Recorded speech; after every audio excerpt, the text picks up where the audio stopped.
Welcome to online lectures by CA Studies. For more lectures online, please do visit castudies.lk. Hi guys, so far we discussed on present values for annuities. So now today in this video we'll look at how to calculate present values for perpetuities. Okay, perpetuities means I told you all it's a fixed amount received or paid forever. So that means if you take your cash flow in a diagrammatic or in a picture, if you want to picture the situation of a perpetuity, right? Perpetuity. So you have year 1, 2, 3 and forever. The forever means, another word forever is infinity. So it will be forever. You write forever like this, so it's called infinite.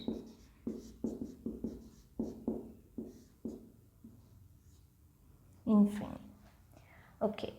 And your cash flow, maybe it will be definitely fixed forever. And so on, This is obviously you cannot calculate even by putting a number of years. You cannot calculate your present value, your future value.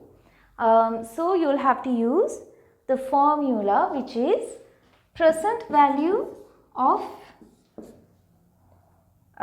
perpetuity is equal to annual cash flow multiplied by discount factor 1 divided by R. This is your perpetuity discount factor. Perpetuity discount factor. Let's look at the example. Calculate how much should be invested now to receive 35,000 per annum in perpetuity if annual interest rate is 9%. Alright. So, they are asking the present value of the amount that we are going to receive. Amount we're going to receive forever. Okay, it's going to be received in perpetuity. Perpetuity means it's forever. So, annual cash flow is 35,000 per annum. Per annum, so it's annual. Annual interest rate is, I told you all in previous lessons, if this is annual, this also, rate also must be annual. Don't miss it. In a perpetuity question, they might give annual amounts, but annual interest rates, I'm not sure. Sometimes they might, to make it more harder, they might give a quarterly interest rate. So you'll have to convert, you have to find the EAR, the annualized interest rate, right? So in this case, anyway, they have given annual, so it's 1 divided by 9%, which is 35,000 divided by 9%. 388,889 rounded to 1 decimal place. Okay. Now this is when, situation is when cash flows start in year 1.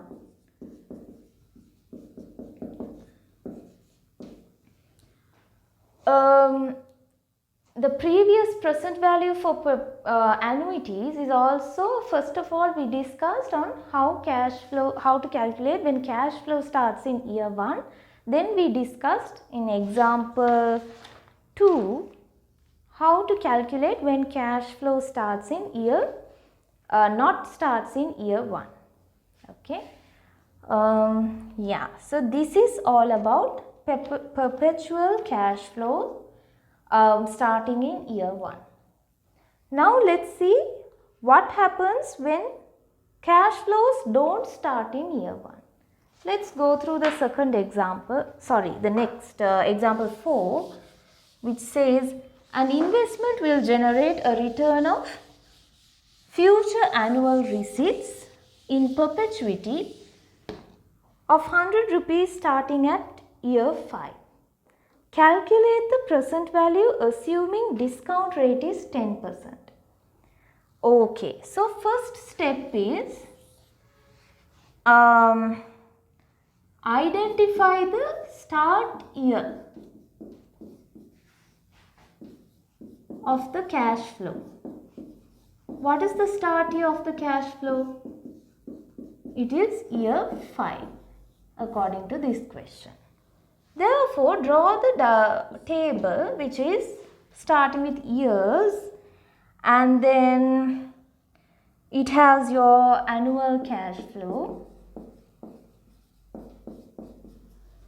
and you need the discount factor perpetuity, or you can call it cumulative discount factor.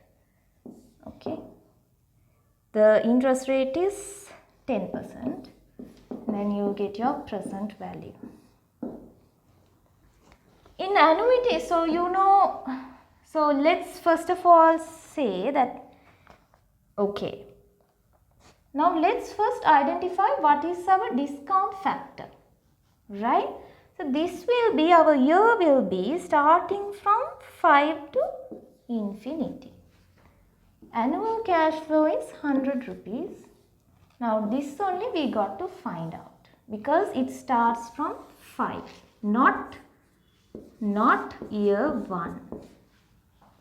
Same approach as for annuity we will have to follow for perpetuity, where we identify, okay, from 1 to infinity what is our rate, and from year 5 to the difference between that will give the year 5 to infinity's rate. Okay, so cumulative discount factor calculation, year and the discount factor. So year 1 to infinity, the formula will be 1 divided by R, that is the formula for infinite cash flows discount factor. So 1 divided by R is equal to 1 divided by 10%, which will give the cumulative discount factor of, if you divide, it's 10. Okay, less the period from 1 to 3, then not 3, right, 1 to 4, okay, because we are starting from year 5 now. So 1 to 4, 1 to 4. Now how to get 1 to 4? You can refer to your annuity factor table, because annuity factor table is for a fixed number of years, right? There is no perpetuity table, only annuity factor tables are available, so that's for a fixed number of years. So use your annuity factor table, and or else you can use the annuity factor formula to get the interest rate from year 1 to 4.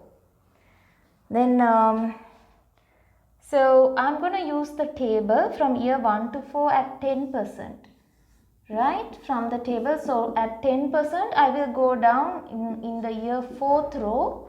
I'll see what's the cumulative discount factor, and that is 3.170 minus. The net will be my perpetuity factor for years 5 to infinity. Okay, you can call it perpetuity factor, or you could call it cumulative discount factor, your choice. Okay, the idea must be kept in mind.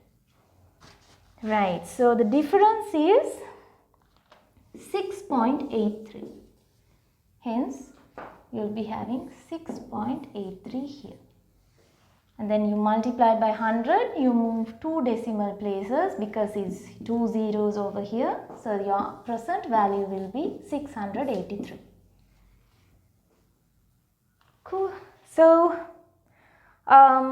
if they give cash flows generated in periods within a year, You must multiply the cash flow to the number of periods within a year to get the annual cash flow and then use annuity or perpetuity formulas.